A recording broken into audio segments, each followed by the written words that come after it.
Здравствуйте, в эфире выпуск новостей, в студии Анастасия Маслова. По данным службы ГО и ЧС Республики, на реках и озерах Тувы на сегодняшний день зарегистрировано 15 происшествий, в которых пострадали 22 человека.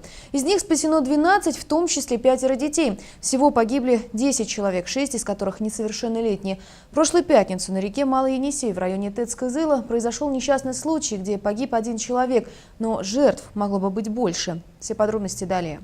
Сейчас здесь мелководье и островок. Неделю назад уровень Малого Енисея был намного выше, и именно в этом месте, недалеко от берега, произошла трагедия, где жертвами воды едва не стали 2 человек. Вдруг я услышала всплеск, и кто-то зовет на помощь. «Помо!» Он кричал «Помо! Помо!» Он до конца даже не смог выговорить это слово «помогите». Я поняла, что человек тонет. Услышав крики о помощи, женщина сразу позвонила в службу спасения. Тем временем на помощь кинулся 15-летний Ерлан Оржа, который вместе с другом купался недалеко. Позже выяснится, что тонули 2 родных брата – 21 и 27 лет. Одного спасти не удалось. Я не думал, просто нырнул в воду и спас человека. Воздух набирал, потом тоже нырнул, потом я его еле-еле спас. Ерлан признается, что ни на секунду не задумался, спасать тонувшего человека или нет, хотя плавать научился всего 3 года назад. Героем себя не считает, поэтому домочадцам ничего не рассказал. По словам матери Ерлана, он старший из 4 детей. О подвиге сына она узнала от соседнего мальчишки. Я вообще в шоке была, что он за ним пошел. Ну, конечно, человека спас это хорошо, а другое дело тоже, смотрите, он тянул его под воду тоже. Ну, я знал, что у него силы не детские, потому что он дома занимается хозяйством вместе с папой, и гараж строит вместе с ним, и помогает по всему дому. Все хозяйство на его плечах находится.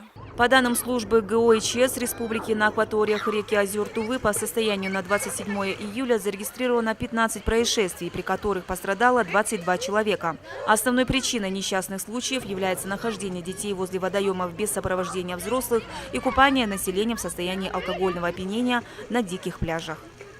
Чинчика Шпукол, РС Хавалык, Илья Сапон, телекомпания «Новый век». Реконструкция аэропорта Кызыл планируется завершить в сентябре, сообщает Интерфакс со ссылкой на генподрядчика. Первые 2 этапа реконструкции выполнены на 100%. Готовность 3-го этапа составляет примерно 80%.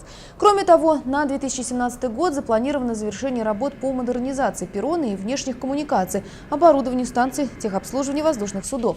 Напомню, реконструкция аэропортового комплекса началась в 2015 году. Ранее сообщалось, что общая стоимость проекта составляет более 3 миллиардов рублей. В октябре 2015 года с генподрядчиком подписан контракт на реконструкцию взлетно-посадочной полосы аэропорта Кызыл. Стоимость контракта составила 1 миллиард 55 миллионов рублей. Предполагается, что после завершения реконструкции аэропорт сможет принимать воздушные суда любого типа и претендовать на статус международного.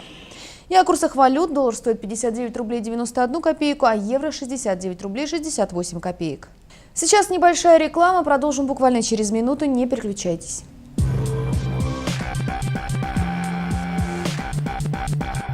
Носить шубу может еще и рано, а покупать самое время. Горячие скидки от знатных мехов. С 28 по 30 июля в спорткомплексе имени Ерыгина. Бабушка знает, где что покупать. Помидоры на рынке, а мясо у Семеновны. Технику-то дешевле в интернете. Смотри. Мощный и компактный пылесос Bosch по интернет-цене 3990 рублей.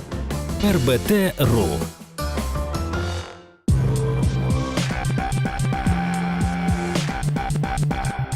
Это новости, мы снова в эфире. В Кызыле пройдет международный проект-концерт «Праздник огня. Хамак Монгол». Он соберет в республике 16 пар с нескольких регионов нашей страны и из Монголии. Участники покажут национальные танцы своих народов, а также все вместе танцуют тувинский национальный танец. Основная задумка проекта в очередной раз доказать, что творчество объединяет, а общаться друг с другом можно и без слов, на языке тела и движений. Проект «Тужук Байырлалы», что в переводе означает «праздник огня» или «жечега», призван собрать родственных по обычаям и культуре народов. Впервые международный проект прошел в 2013 году. Тогда зрители своими песнями порадовали певцы, популярные в своих регионах. Сегодня же поразить жителей Тувы танцами приехали артисты из Монголии, Калмыкии и Бурятии. По словам участников, народные танцы в чем-то схожи. Честно, я как постановщик вижу очень много общего. Но в большей степени у нас, к сожалению, нету такого разработанного именно как на бурятский народный танец или тувинский народный танец. И в целом это больше, на мой взгляд, авторское, именно балетмейстерское. Ну и руки, соответственно, очень похожи и в бурятском, и в монгольском, и в тувинских танцах. Культурный обмен и сохранение общих традиций между кочевыми народами объединяют участников. Задача каждого артиста не просто выступить с номером на концерте, но и подготовить презентацию традиционной культуры своего народа. Знаете, мне все танцы понравились. Мне как-то, я не буду, наверное, говорить то, что мне один тоже. Мне, честно говоря, все понравилось. Очень интересно. Самое главное в творческой работе понимать друг друга с полуслова, а в данном случае иногда даже без слов, одними жестами, говорят участники. Все артисты занимаются танцами не меньше 10 лет, у каждого из них свой стиль.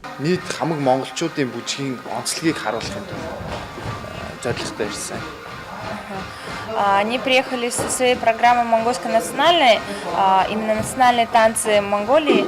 Также приехали они, вообще цель их поездки, они говорят, что обучение своих национальных танцев Калмыкии, Бурятии, тувинцам, а также и хотят изучать их национальные танцы. За неделю пребывания в Туве артисты не только узнали, но уже практически выучили танцы своих коллег.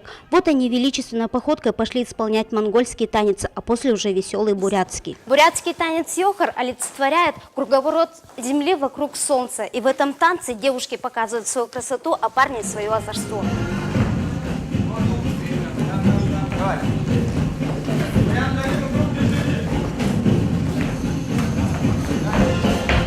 Этот национальный проект, рожденный в Монголии, объединяет талантливых артистов, которые в свою очередь открыты для изучения нового. Выступление танцоров состоится 11 августа в Национальном театре Тувы, а затем, возможно, будут гастроли по всем городам Сибири и Монголии.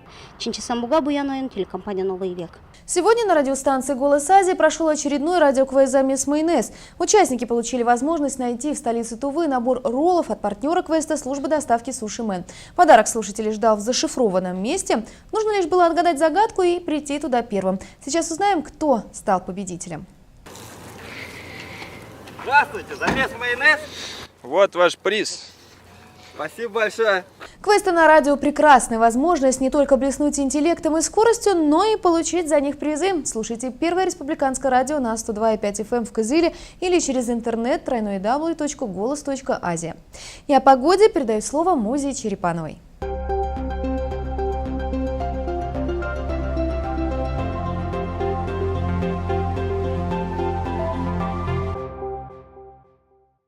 Здравствуйте, это прогноз погоды и я его ведущая Муза Черепанова.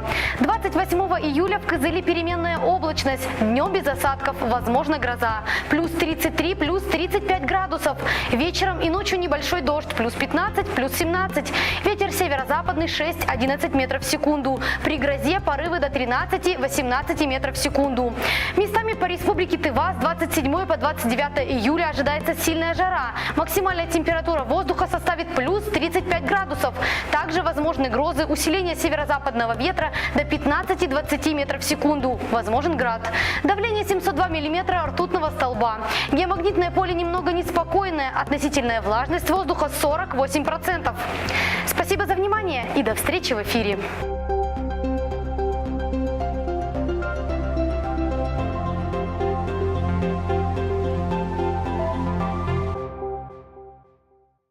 На этом все. Эфир продолжит программу «Услышать каждого». Всего вам доброго.